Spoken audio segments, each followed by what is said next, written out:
1000 முறை பல்லாயிரம் முறை பல பயிற்சிகள் செய்வதற்கு சமம்.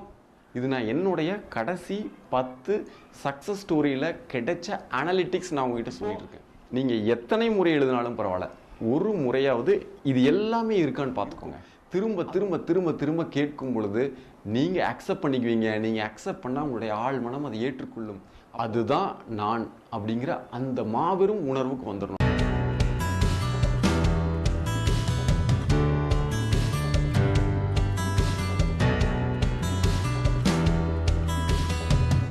நீங்கள் ஒரு நாளைக்கு எவ்வளவு முறை ஈர்ப்பு விதி பயிற்சிகள் பண்ணுறீங்க? 10, 21, 55 இப்படி நிறைய விஷயங்கள் பண்ணலாம். ஒரு 4 விஷயம் இல்லைன்னா நீங்கள் 1000 முறை பயிற்சி செய்தாலும் எந்த வகையான பயனும் அளிக்காது.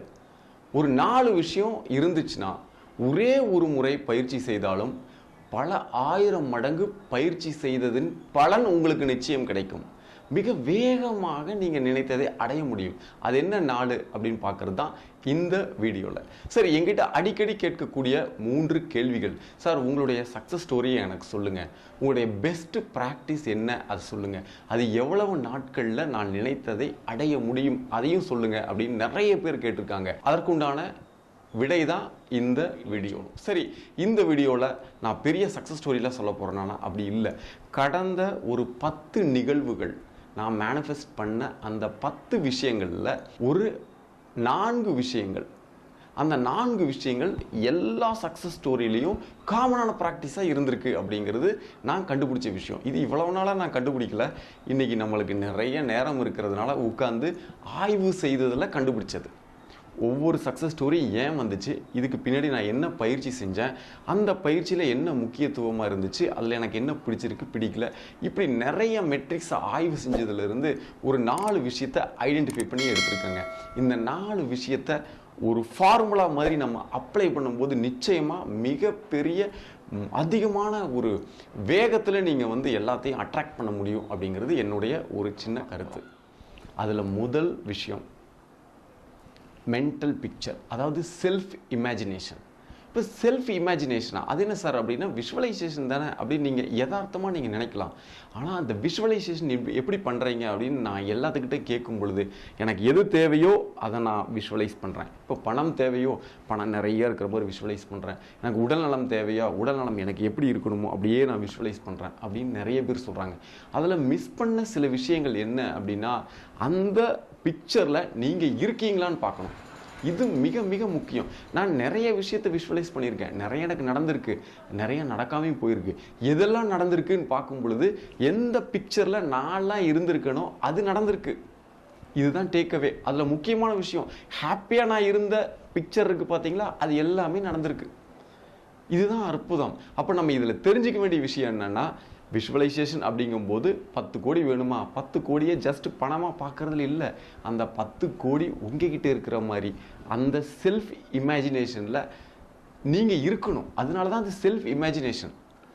இல்லாட்டி எந்த பயனும் அதிகமாக தராது அப்படிங்கிறது என்னுடைய கருத்து. என்னுடைய லாஸ்ட் இந்த அனலிட்டிக்ஸ் அதுதான் சொல்லுது.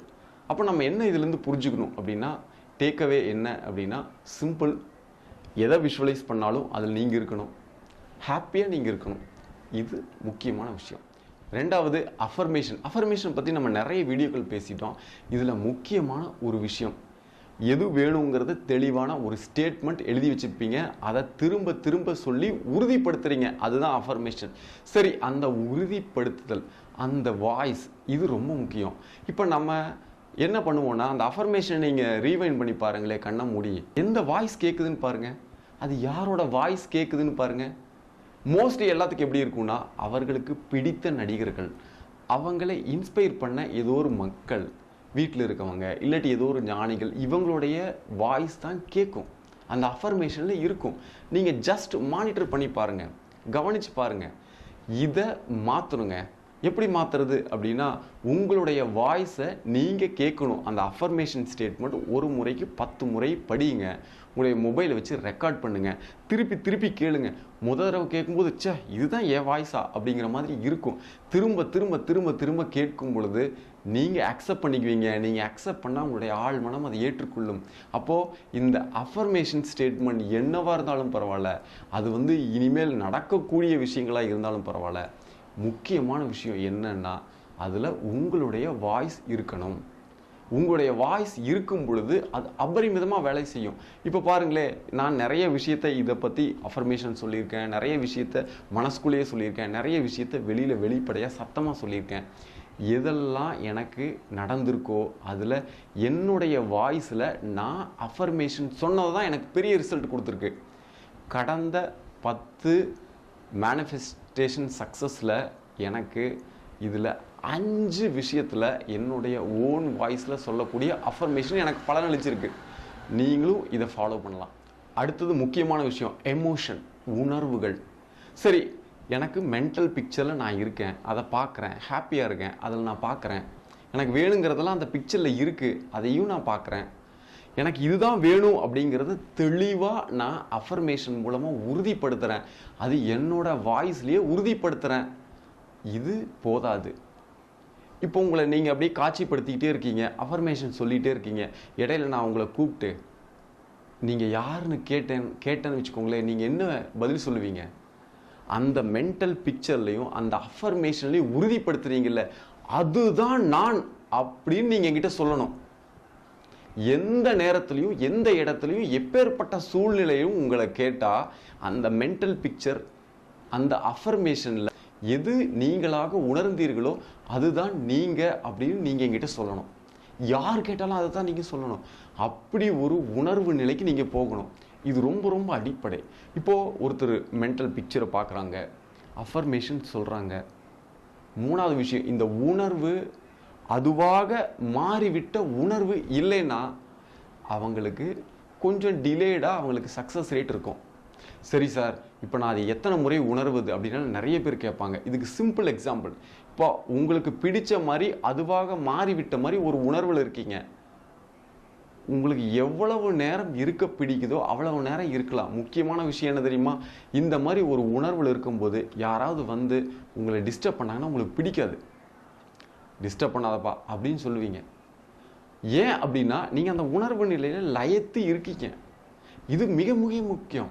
எவ்வளவு நேரங்கிறது முக்கியம் இல்லை, எவ்வளவு முறை அப்படிங்கிறது முக்கியம் இல்லை. நேரம், முறைகள், இந்த எண்ணிக்கைகளை கடந்து அதை உணர்வு பூர்வமாக நீங்கள் உணர்ந்து கொண்டே இருக்கீங்க பார்த்தீங்களா, அது மிக மிக முக்கியம். என்னோட கடைசி 10 சக்ஸஸில் இந்த உணர்வு 7 விஷயங்கள்ல நான் அப்ளை பண்ணியிருந்திருக்கிறேன். என்னோட ப்ராக்டிஸில் இருந்திருக்கு. நிறைய விஷயங்கள் எனக்கு பலனளிக்காமல் போயிருக்கு. அதிலெல்லாம் இந்த மாதிரி ஒரு உணர்வு நிலையில் நான் இல்லை. சக்ஸஸ் கொடுத்த விஷயங்களில் பார்த்தா 10க்கு 7 பயிற்சிகளில் இந்த உணர்வை நான் உணர்ந்திருக்கேன். 4th பாயிண்ட், நன்றி உணர்வு. நன்றி உணர்வு சார், நன்றி உணர்வு தான் நான் டெய்லி 10 முறை எழுதுறேனே, 55 முறை எழுதுறேனே, 21 முறை எழுதுறேனே அப்படின்னு நீங்கள் சொல்லலாம். இதெல்லாம் எதற்காக நீங்கள் எழுதுகிறீர்கள்? இப்போது நீங்கள் நடந்து முடிஞ்ச கிடைச்ச விஷயங்கள், கிடைத்து கொண்டிருக்கும் விஷயங்கள், கரண்ட்டில் இப்போ என்ன நீங்கள் அனுபவிச்சிட்ருக்கீங்க, இந்த விஷயங்களுக்கெல்லாம் நன்றி உணர்வை மாறி மாறி எழுதியிருப்பீங்க. இது ஒரு நல்ல உணர்வு நிலைக்கு உங்களை எடுத்து கொண்டு போயிருக்கோம். இப்போ நீங்கள் இமேஜின் பண்ணி பாருங்களேன், உங்களுக்கு தேவையான விஷயத்த மென்டல் பிக்சரை நீங்கள் பார்க்குறீங்க. செல்ஃப் இமேஜினேஷனில் உங்களுக்கு இதுதான் தேவைன்னு அதவே அஃபர்மேஷனில் திரும்ப திரும்ப சொல்கிறீங்க. அதுவாக மாறிவிட்ட ஒரு உணர்வில் நீங்கள் இருக்கீங்க. இந்த ப்ராசஸ் 3 கூட இது நடந்ததற்கு நன்றி அப்படின்னு சொல்லும் பொழுது அபரிமிதமான மாற்றம் நிச்சயம் உருவாகும். இது எப்படி அப்படின்னு பார்த்தோம்னா, மிகப்பெரிய ஞானிகள், அறிவாளிகள், இது எல்லாருமே இந்த நன்றி உணர்வை ஏன் முக்கிய புள்ளியாக சொல்கிறாங்க அப்படின்னா, இது நம்முடைய உணர்வு நிலை அடிப்படையிலிருந்து கம்ப்ளீட்டாக மாற்றக்கூடிய ஒரு வல்லமை உடையது. இப்போ நம்ம கடந்த முறை 10 லெவல் ஆஃப் திங்கிங் அப்படிங்கிற ஒரு வீடியோ போட்டிருக்கோம். டிஸ்கிரிப்ஷனில் அது கொடுத்துருக்கேன். நீங்கள் வாய்ப்பு இருந்தால் போய் பாருங்கள். அந்த வீடியோவில் உங்களுக்கு கிடைத்த விஷயங்கள் ஒவ்வொரு லெவலாக திரும்ப திரும்ப பின்னாடி போய் அதை உணர்ந்து நன்றி சொல்லுவது. இப்போ என்ன பண்ணணும் அப்படின்னா, எந்த விஷயங்கள் நீங்கள் உருவாக்கி வச்சுருக்கீங்களோ மனத்திரையில், அதை உருவாக்கி உணர்ந்து கொண்டு இருக்கிறீர்களோ, அது உங்களுடைய மனதை பொறுத்த வரைக்கும் நடந்து முடிந்த விஷயம் தானே. அப்போ அந்த நடந்து முடிந்த விஷயத்துக்கு நன்றியோடு இருப்பது தான், அந்த நன்றி உணர்வை வெளிப்படுத்துவது தான் இந்த 4வது விஷயம். இந்த 4வது விஷயம் நன்றி உணர்வு. எனக்கு நிறைய விஷயங்கள் நான் ஃபாலோ பண்ணியிருக்கேன். இதில் ரொம்ப அதிகமாக நான் கனவுகளை குறித்து நன்றி சொன்னது கிடையாது.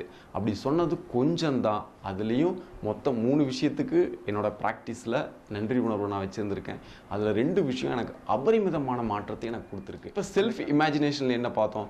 அந்த இமேஜினேட் பண்ணும் பொழுது அங்கே நீங்கள் இருக்கணும், மகிழ்ச்சியாக இருக்கணும் அப்படிங்கிற விஷயத்த பார்த்தோம். 2வது அஃபர்மேஷன் ஸ்ட்ராங்காக இருக்கணும். முக்கியமான விஷயம் உங்களுடைய ஓன் வாய்ஸில் இருக்கணும். நீங்கள் கண்ணை மூடி லிசன் பண்ணாலும் உங்கள் ஓன் வாய்ஸ் தான் உங்களுக்கு கேட்கணும். இதுதான் மிக முக்கியம். அடுத்தது கிராட்டிடியூட். இந்த கிராட்டிடியூடில் மிக முக்கியமான விஷயம், இந்த இமேஜினேஷன் பண்ணதில், இந்த உணர்வு நிலைக்கு நீங்கள் வந்ததில், அஃபர்மேஷன் சொன்னது எல்லாமே அதுவாக மாறி உங்களுக்கு கிடைத்து விட்டதை போல தான் நீங்கள் மனத்திரையில் பார்க்குறீங்க. அப்போ கிடைச்சிருச்சு அப்படின்னா நீங்கள் அதுக்கு நன்றி சொல்லணும் இல்லையா? அந்த நன்றி பெருக்கோடு அந்த நன்றியை உணர்வை நீங்கள் வெளிப்படுத்துவது. அடுத்தது எமோஷன். இந்த எமோஷன் அப்படின்றது நான் முன்னாடியே சொன்ன மாதிரி அதுவே நான் அப்படிங்கிற ஒரு உணர்வுக்குள்ளே வந்துடணும். எந்த ஒரு சூழலில் உங்களை எழுப்பி கேட்டாலும் கூட, யாரையும் கேட்டால் அந்த மென்டல் பிக்சரை உணர்ந்து அந்த அஃபர்மேஷனை உங்களுடைய ஓன் வாய்ஸில் நீங்கள் சொல்லி அதுக்குண்டான நன்றி உணர்வோடு இருக்கும் பொழுது அதுதான் நான் அப்படிங்கிற அந்த மாபெரும் உணர்வுக்கு வந்துடணும். இந்த அதுவே நான் அப்படிங்கிறது மிகப்பெரிய சயின்ஸ், மிகப்பெரிய ஞானம். அதுக்குள்ளெல்லாம் நம்ம போக வேண்டாம். இந்த ஒரு உணர்வு உங்களுக்கு கிடைச்சா போதுமானது. சரி, இந்த 4 விஷயங்களை ஒரு ஃபார்முலா, SAGE, சேஜ் ஃபார்முலா அப்படின்னு இதுக்கு நம்ம பேர் வச்சுக்கலாங்க. சும்மா நம்ம பேர் வச்சுக்கிறது தானே, வச்சுக்கலாம். அடுத்தது, இது எவ்வளவு முறை பண்ணுவது அப்படிலாம் தேவையே இல்லைங்க. இது ஒரு முறை செய்தால் போதுமானது. எப்படி?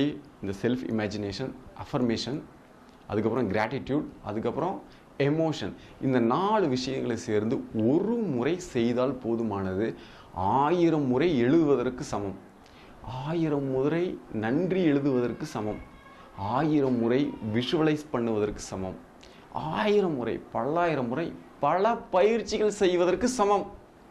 இப்பேற்பட்ட ஒரு ஃபார்முலா தான் இந்த சேஜ் ஃபார்முலா அப்படின்னு நம்ம சொல்லலாம். இப்போது நீங்கள் எத்தனை முறை எழுதினாலும் பரவாயில்ல, ஒரு முறையாவது இது எல்லாமே இருக்கான்னு பார்த்துக்கோங்க. அது ஒரு முறை செய்தால் போதுமானது. இதற்கு எல்லையில்லா பலன்கள் உங்களுக்கு இருக்குது. இது நான் என்னுடைய கடைசி 10 சக்ஸஸ் ஸ்டோரியில் கிடைச்ச அனலிட்டிக்ஸ் நான் உங்ககிட்ட சொல்லிட்டு இருக்கேன். என்ன கிடைச்சிது அப்படிங்கிறத விட இதெல்லாம் செஞ்சுருக்கேன் கிடைச்சிது அப்படிங்கிறது முக்கியம். உங்களுக்கு அதுதான் தேவை. அதற்காக தான் இந்த வீடியோ. சரி, நீங்கள் விஷுவலைஸ் பண்ணக்கூடிய அந்த விஷயத்தில் உங்கள் மென்டல் பிக்சர் இருக்கா அப்படிங்கிறத எனக்கு கமெண்ட்டில் சொல்லுங்கள். அஃபர்மேஷனில் உங்களோட ஓன் வாய்ஸ் இருக்கா, இல்லை யாரோட வாய்ஸ் உங்களுக்கு கேட்டுக்கிட்டு இருக்கு, அதையும் நீங்கள் கமெண்ட்டில் சொல்லுங்கள். கிராட்டிடியூட் ப்ராக்டிஸில் கடந்த காலத்தில் கிடைச்ச நிகழ்வுகளை பற்றி எந்த அளவுக்கு நீங்கள் நன்றியோடு இருக்கீங்க அதையும் எனக்கு கமெண்ட்டில் சொல்லுங்கள். எமோஷன் லெவல் எப்படி இருக்குது? அந்த எமோஷன்லாம் எனக்கு இல்லை சார், நான் பாட்டுக்கு எமோஷனாக ஃபீல் பண்ண சொல்கிறாங்க, எனக்கு அதெல்லாம் வர்றதில்லை அப்படின்னு நீங்கள் நினைக்கிறீங்களா? இல்லை சார், எப்போ தூங்கி எழுந்து நீ யாருன்னு கேட்டாலும் அதுதான் நான் அப்படிங்கிற அளவுக்கு நான் உணர்ந்து கொண்டு இருக்கேன் அப்படின்னு நீங்கள் நினைக்கிறீங்களா? அதையும் கமெண்ட்டில் சொல்லுங்கள். கூடிய சீக்கிரம் இன்னொரு அற்புதமான வீடியோவில் உங்களை சந்திக்கிறேன். நன்றி.